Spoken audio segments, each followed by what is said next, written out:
look at you, all right? Greetings, I'm Sister Naila. We're here at Africa Liberation Day 2017 here in Birmingham. It's the second day of this very momentous event that happens every year, as close as possible to the 25th of May. And I'm here with one of our special guests for African Liberation Day this year, a brother who holds a very prominent position. He's a president of the Pan-African Congress in Azania, also known as South Africa, and Brother Latanda Mbinda is going to share with us some of his thoughts around African liberation, Pan-Africanism as a path to liberation, and also particular activities that he's involved in Azania. Brother Latanda. Yes, thanks a lot. Yes, PAC, as you all know, that it was formed in 1959 under the leadership of Robert Mangaliso Sobukwe. Sobukwe was a Pan-Africanist, and even the PAC, when it was founded, on its inception, it was founded on the basis of Pan-Africanism. In South Africa, we call it Azania. We have been celebrating or commemorating, I must say, Africa Liberation Day. As you all know that, the first one was in 1963. I'm not referring to, though I'm saying in Africa, the first country to be liberated here, it was Ghana. And as a result, even if you look at the logo of the Pan-Africanist Congress, you will see a shining star in Ghana. This is reminding us of the first country that got independent under the neo-colonial states. Okay, so that's you giving us a little bit of an introduction to how Africa Liberation Day started. So since 1963, what kind of activities has the Pan-African Congress been involved in? Oh, since 1963, as you all know, that the Pan-Africanist Congress of Azania, it was banned in South Africa as far back as 8th of April 1960, after the Underpass campaign, the Sharpeville campaign. So PAC was only unbanned in 1990. All political organizations were unbanned in 1990. And then ever since the PAC was unbanned, what we have been doing, because we have also been busy with other activities in South Africa, we were part of the negotiations, although we did not participate in the CODESA, but after, in 1993, we started participating in the multi-party talks. As you will all know that during that time, South Africa was still under the then racist regime.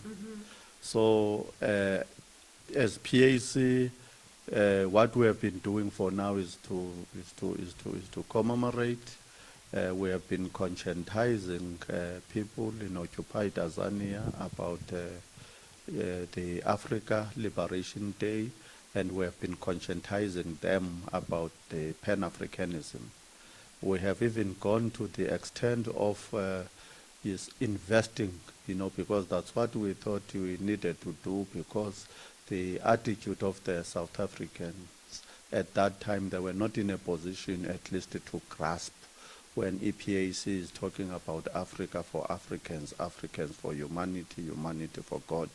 So they did not understand, grasp or understand the concept of Pan-Africanism, because their concern as they were coming out of the apartheid system was more about the bread and butter issues. People were more concerned about, the delivery of housing, the delivery of food, the delivery of roads, the delivery of sanitation, and all sorts of the infrastructure.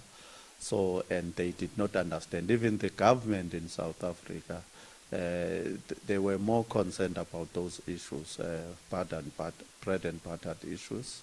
But as the time goes on, because of the investment that we did, more especially in inculcating and also conscientizing people about Pan-Africanism, we formed a Pan-African student organization, PASO, and then after that, I think now we also formed in the last 20 years Pan-Africanist student movement of Azania. So we could see now the investment, because most of the students that have graduated, out of IPASMA, when they went to work, and some of them I know that they were also absorbed by the current government. Some of them are MPs. As a result, now they have initiated debates, more especially around Pan-Africanism. And South Africa, as for the past 3 to 4 years, at least it has also been commemorating Africa Liberation Day.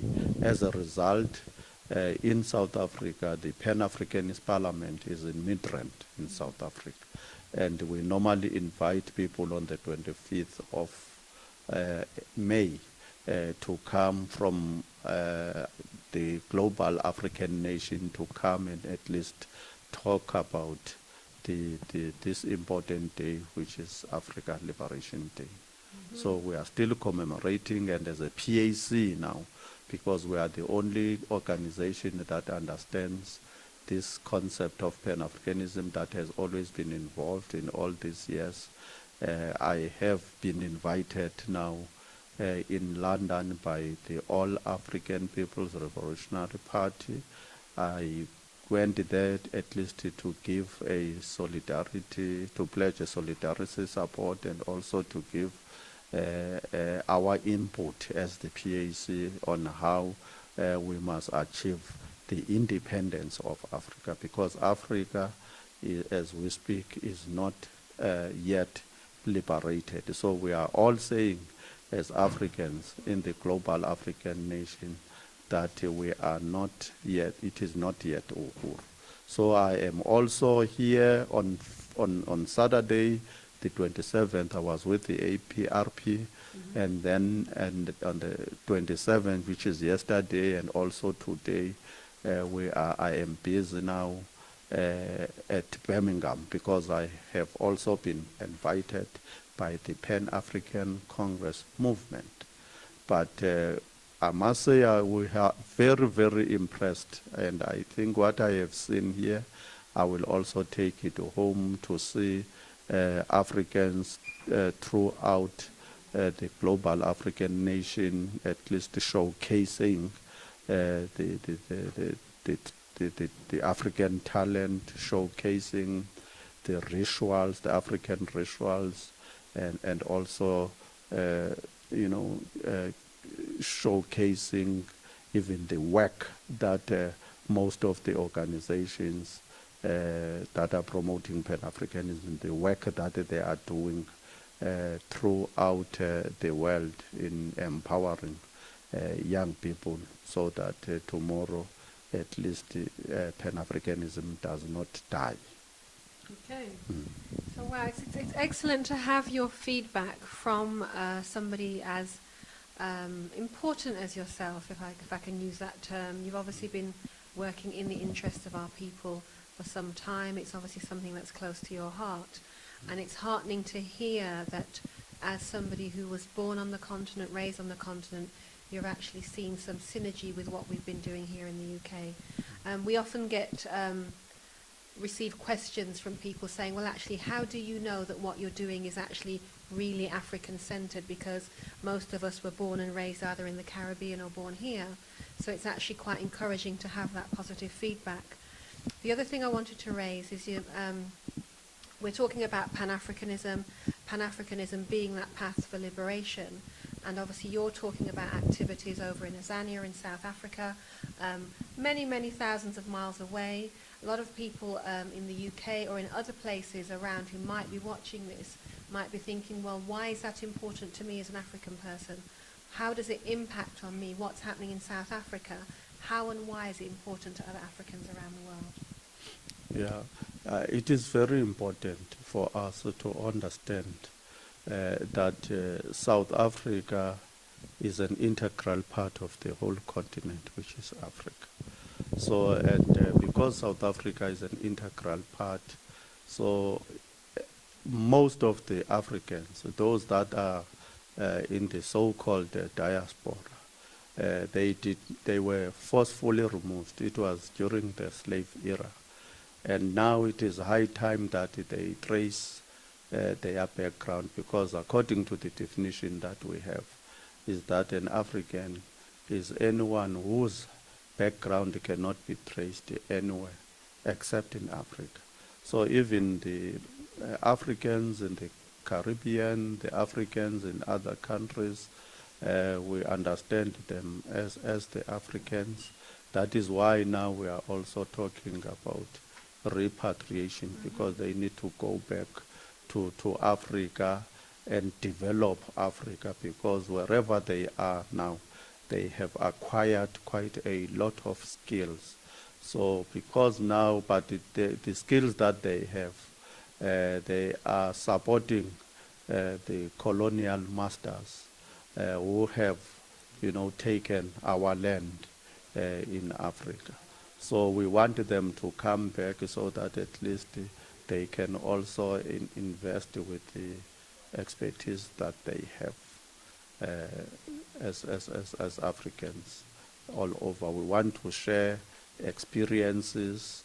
We want them to come and also at least make sure that Africa is developed, because I mean, even the skills that we are talking about, Africans are the only ones that possess those skills. Okay. So you're raising some key points about why, I guess, Africans all over the world need to place importance on their own development and how we can share that back on the continent.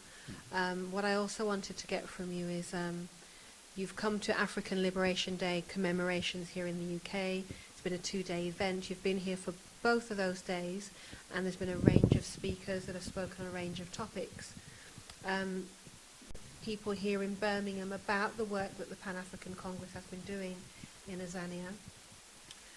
How is African Liberation Day commemorated in South Africa?